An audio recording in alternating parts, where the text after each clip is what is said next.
All right, everybody, welcome back to A Fresh Perspective with Jeff Charles, where we prefer truth over narrative and principles over politics.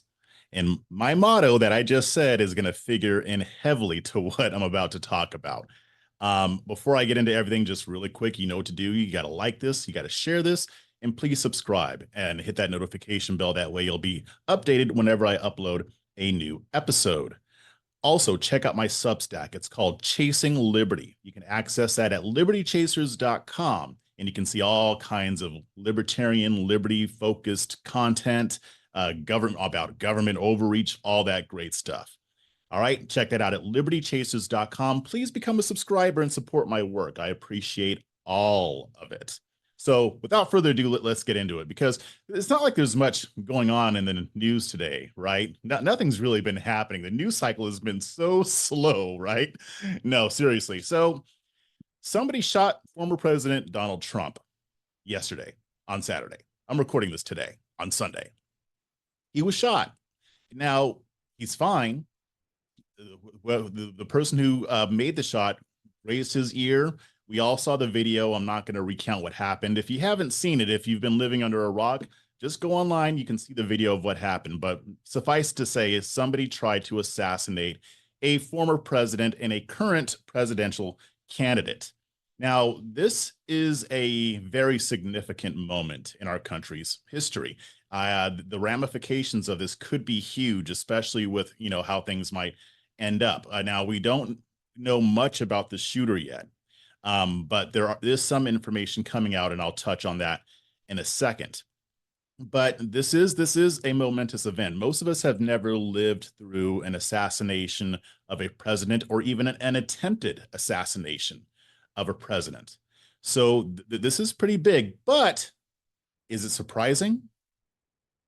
Anybody who's been paying attention to politics over the past decade knew that at some point somebody was going to take a shot at Trump. I mean, it was just a given. Like, I see all these people on X or Twitter, whatever the hell you want to call it, saying, well, I predicted this. Okay, good for you. Anybody could have predicted this. I mean, I'm actually surprised it didn't happen sooner, with all of the vitriol and the division and all the stuff that's been going on in American political discourse. This was bound to happen. You might remember a few years ago when some guy opened fire at the Republican baseball game where Republican lawmakers were practicing for the baseball game, and somebody tried to kill them. They shot Representative Steve Scalise, and fortunately nobody died in that except for the shooter himself. But yeah, this has been brewing for quite a while. So before I get into everything, I made a post on X, shortly after the news of the shooting came out, and a few people didn't really appreciate it, which I don't understand, but I'm going to reiterate it again. And by the way, when I say this, I'm talking to myself too, not just to y'all. Right now, you got to be very careful about what you read on X. I'm not saying to discount everything or even anything. All I'm saying is that you got to verify every single post that comes across. I've even gotten fooled, and I know better.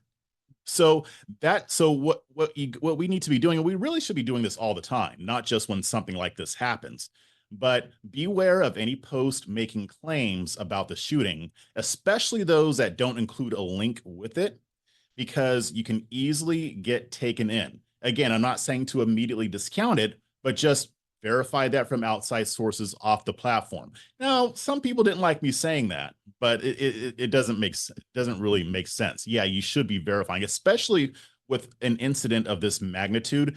Y'all already know how social media works. There's a lot of people out there who get paid to lie. They get the clout, clicks, and cash by just making stuff up. There was a picture circulating of the supposed shooter that wasn't even the guy, but it was a real person.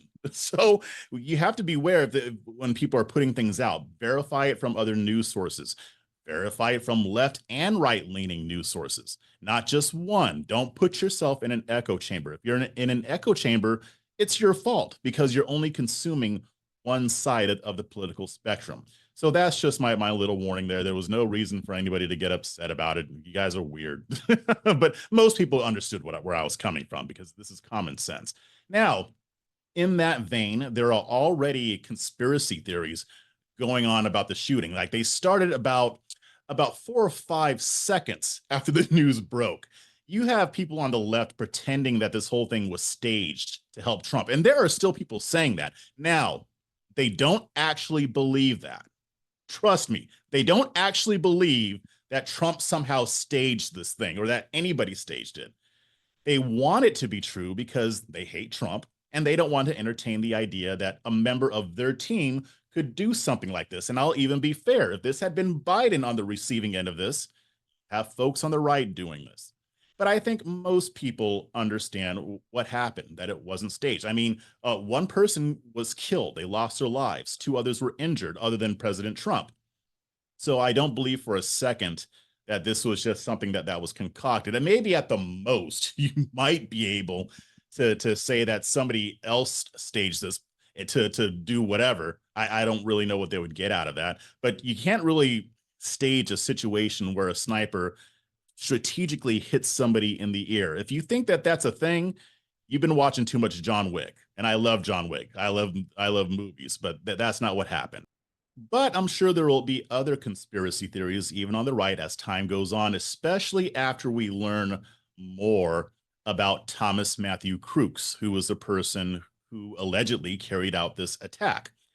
But again, before I get to him too much, I want to talk about rhetoric because that's something that has come up. And I made a couple tweets about this yesterday. And I said, this is what happens when you demonize your opposition as Hitler or making them sound like they're the devil incarnate in the second coming of the Third Reich. The rhetoric employed by the media and anti-Trump politicians, I believe, contributed. You got to listen to me carefully here, guys, because this can get misconstrued. They contributed to the environment in which something like this can happen. Note, I am not blaming them for the shooting. I'm not the responsibility for the shooting lies with the shooter. Nobody forced him to take that AR-15 style weapon that, like they're saying in the news, and pull the trigger and try to assassinate former President Trump. Now, again, this rhetoric happens on both sides of the aisle. I don't care what party you're in, third party, Republican, Democrat. You've got people who are feeding into this. And when you have that type of environment, stuff like this is inevitable. Like I said, I'm surprised it didn't happen sooner. I'm surprised it took them this long. Now, I will say this, there could have been other attempts that we just don't know about that they may have foiled. But we've already seen this happening. I mean, there was a guy who tried to assassinate Supreme Court Justice Brett Kavanaugh, and it sounds like he changed his mind before he did it. But still, this stuff is inevitable when we have this level of division and we have politicians, influencers, and media figures who are deeply invested in fomenting this division, fomenting the animosity and the vitriol because they get paid from it. They get the clout, clicks, and cash by making you hate people who disagree with you politically. And I've done other videos on this too. I mean, they've got us at each other's throats. The elites do. They got us at each other's throats. So we're not really paying attention to what they're doing in our institutions and using our government. That's a whole other thing. You can watch my other videos on that, and I'm sure I'll be talking about it again. Ultimately, people are responsible for their own actions. So I don't blame leftist politicians for the actions of Thomas Matthew Crooks, just like I don't blame Trump for the people who engaged in violence and rioting at the Capitol on January 6th. Now, you could argue that there were elements in each of those situations that were helping to contribute to that environment in which these things can happen, and I would agree with that. But the responsibility lies with the people who do it. It also doesn't mean that the people who do have positions of influence, I don't care if they have, 10,000 followers or 5 million followers, this is where we should be doing some introspection here. We can make our points, we can counter arguments, we can even be heated, but we can do that without fueling this type of resentment and hate that we're seeing in this country right now. It's not helping. Well, I was going to say that it's not helping anybody, but it is helping somebody. It is helping the people who are distracting us from what they're doing. Every time something like this happens, our government is doing stuff that we don't know about because we're distracted by this latest outrage. And I'm not trying to diminish the significance of what happened with Trump, because this is on kind of a different level. But at the same time, you have stuff like this happening to regular people. I said the same thing when they convicted Trump in Manhattan. Yeah, what they're doing, what they did to Trump was wrong, but they do this to everyday people all the stinking time.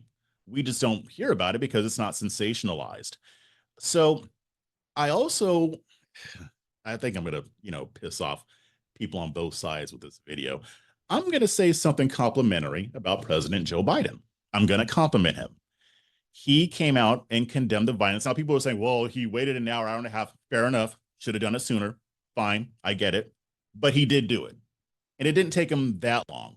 He reached out to former President Trump. I don't know if they actually connected or not, or if they had a conversation. I'm sure they did. That was the right move.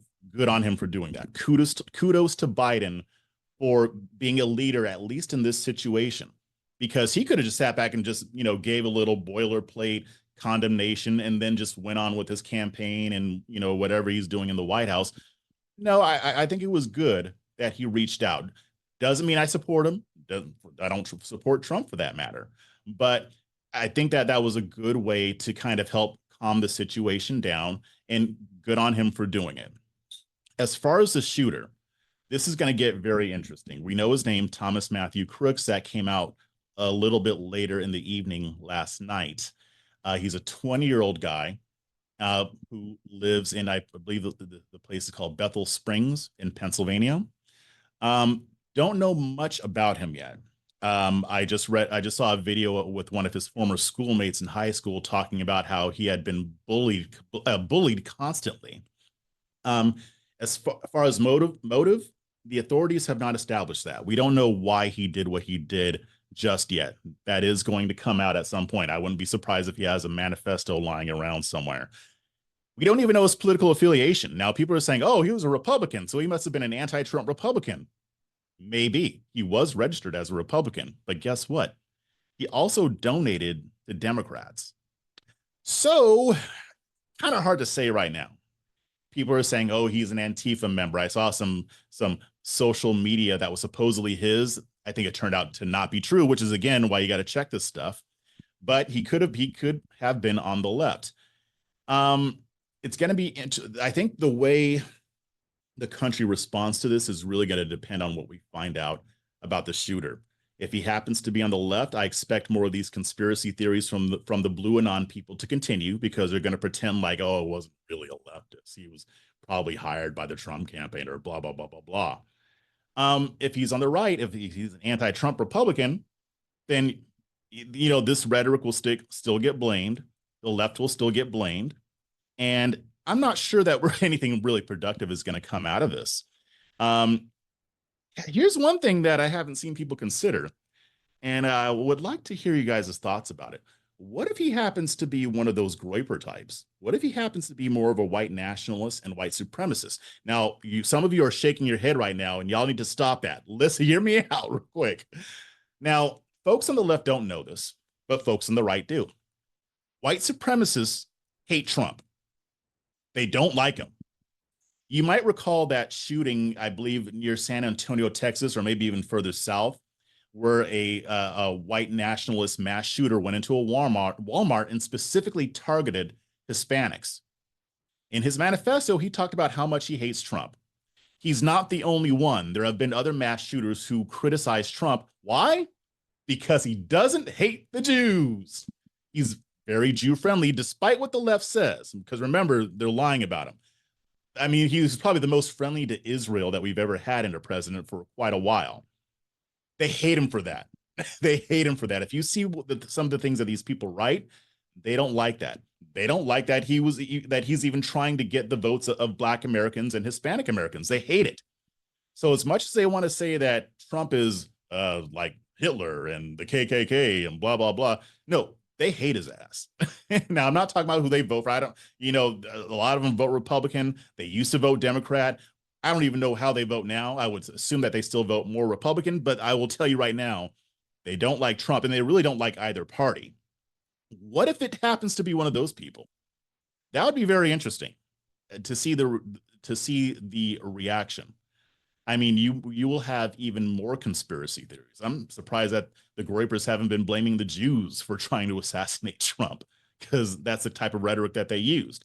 But either way, this is an opportunity for us to come together and condemn this crap. We don't want political violence. I don't care if you love the politician or you hate the politician. You don't need to be advocating for violence. This is not a good thing. This is going to hurt the nation. There's going to be even more tension because of this, unless we find a way to resist the temptation to weaponize this against people we don't like. And I'm talking to people on the right and the left. Like, you saw some of the dishonest headlines that came out trying to downplay what happened. CNN posted a headline making it sound like he just fell at the rally. Another news outlet said, oh, he was startled by noises. They knew those were gunshots and they lied about it because they are already trying to spin this. And I guarantee you that every scenario that I just put forth about who the shooter could be, they've already considered it and they're already figuring out how they're going to spin it. And I don't care if it's media on the right or the left or in the middle, there's always going to be a political agenda. It's up to us to not fall for it.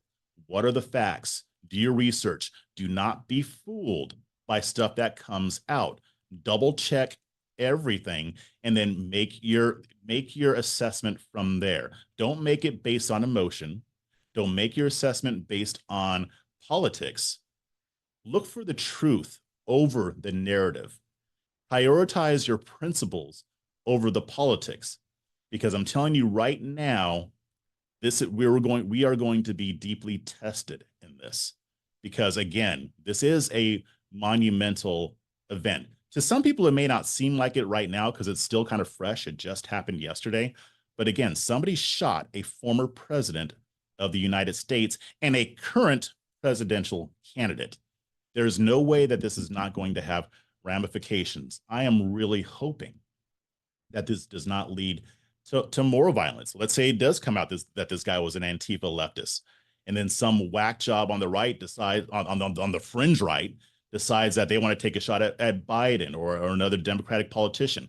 Nobody wants to see that. It's not good for the country, and it's not good for liberty. It's not good for what we're trying to do here as far as having a more free society. So those are just some thoughts that I had on this whole thing. Let me know what you think. Give me some comments. Hit me up. I want to see. I mean, do you have any theories? Even if you have some conspiracy theories, I don't mind hearing them. Not saying I'll agree with them. I might make fun of them, but hit me up.